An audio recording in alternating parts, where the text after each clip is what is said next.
সরকার থেকে অন্য খাতে মানে মানুষকে ন্যায় দেওয়ার জন্য লইয়া দিচ্ছে না, মানুষকে ন্যায়কে বঞ্চিত করার জন্য, ন্যায় থেকে বঞ্চিত করার জন্য দামি দামি লইয়া দিচ্ছে। আমি ঠিক বুঝতে পারছি না, হাইকোর্ট অনুপ্রেরণা পায়নি, হাইকোর্ট নাকি গেরুয়া, তো সুপ্রিম কোর্টটা কি দিদি অনুপ্রেরণা পেয়ে গেছে নাকি বড় বড় লয়ার কাজ করে দিচ্ছে?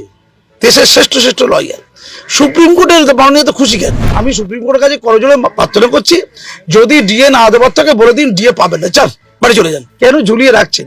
আর ডিএ পাবার থাকলে ওদের ডিএটা দিয়ে দিন না। এই সরকারি কর্মচারী তারা কি ভিক্ষুক? তো বারে বারে মামলা গেছে, মামলা কোনোটা শোনা হয়নি, শুনেও কাজ হয়নি, মানুষ দৌড়াচ্ছে কি আমি বুঝতে পারছি না।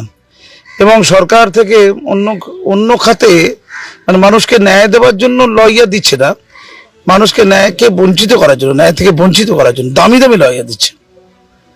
মানে যাদের ডিএ প্রাপ্য তাদের ডিএ দেব না এই মানসিকতায় লইয়ার, আর যাদের অন্য কিছু প্রাপ্য নয় তাদের লক্ষ্মীর ভান্ডার দেব তার জন্য সওয়াল করা, সস্তায় ভোট পাওয়া, কোথায় বেশি ভোট কোথায় ভোট নেই, শুধু এইটুকু মানদণ্ড।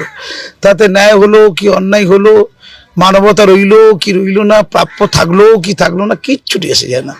আমি শুধু সুপ্রিম কোর্টকে বলি, আপনারা একটা পরিষ্কার বলে দিন না যে না ঠিক আছে আপনাদের ডিএ দেওয়া যাবে না, মিডিয়া হলে যাবে না, বেচারিতে খাটাচ্ছেন কেন? তার ডিএও গেল আর পয়সাও গেল, সুপ্রিম কোর্ট যেতে তো পয়সা লাগে না, আর রাজ্য সরকার তো জনগণের ট্যাক্সের পয়সা লড়ছে না, ওদের কি এসে যায়?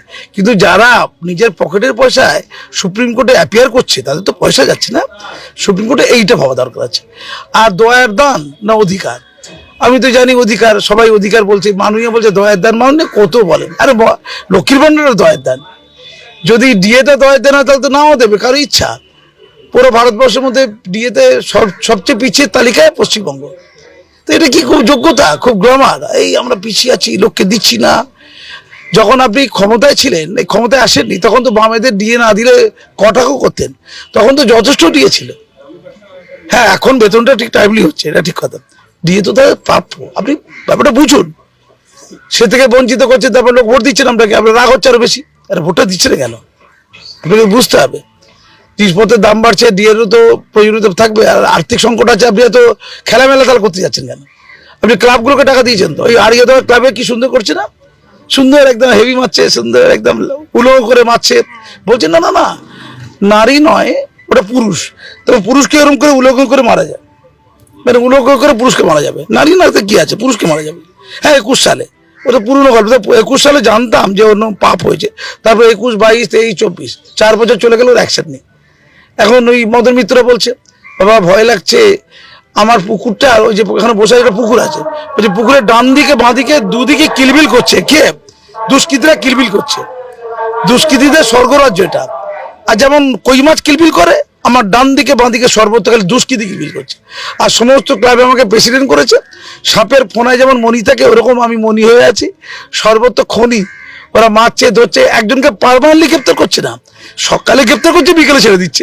আর সকালে গ্রেপ্তার হওয়ার পর ওরা কিন্তু জেলে গিয়ে খুব ফুর্তি করছে, উনি বলছেন মদন মিত্র, ফুর্তি কিরম করছেন, গিয়ে ফিস্ট করে খাচ্ছে, পুরনো অপরাধীদের সাথে ভাব হয়ে যাচ্ছে, গল্প হচ্ছে, গুজব হচ্ছে, মানে খেলা হচ্ছে, জেলের মধ্যে খেলা।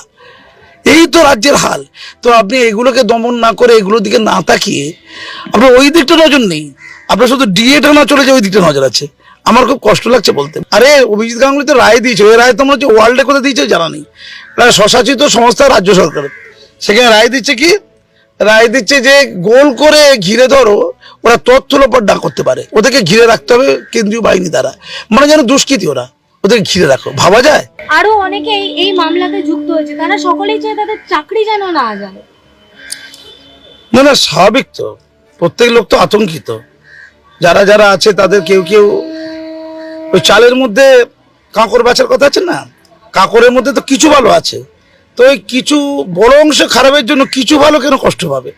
মুনিমুনি কিন্তু এক হয়ে গেল না, যারা যোগ্য টিচার তারা মর্যাদা পাচ্ছে না। আমরা তো রিটোর্টে দেখতে পাচ্ছি, নিট, সেখানেও যোগ্য আছে অযোগ্য আছে, একই যাত্রা পৃথক ফল, একই দোষে ওদেরকেও অভিযুক্ত করতে পারি, একই দোষে ওদেরকেও অভিযুক্ত করতে পারি, মানে পরিষ্কার কথাবার্তা এটা।